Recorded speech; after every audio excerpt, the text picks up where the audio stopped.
Hi guys, let me show you how to make idli batter. Idli or dosa, both are same batters I'm going to show.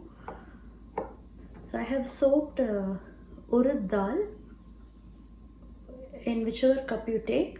You have to take 1 cup of urad dal and 4 cups of rice, idli rice. So it is 4:1.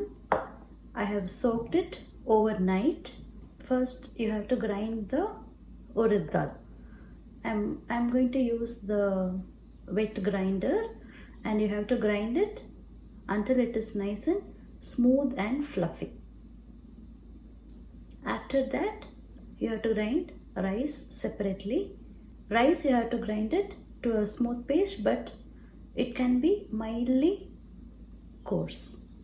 Now I have mixed both the batters, the urad dal and the rice batter.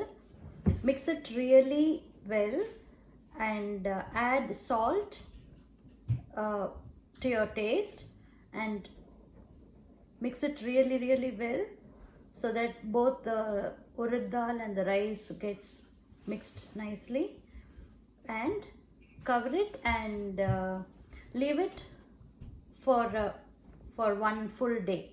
It has to ferment really good, and it depends upon the temperature of your house and wherever the batter you have left it.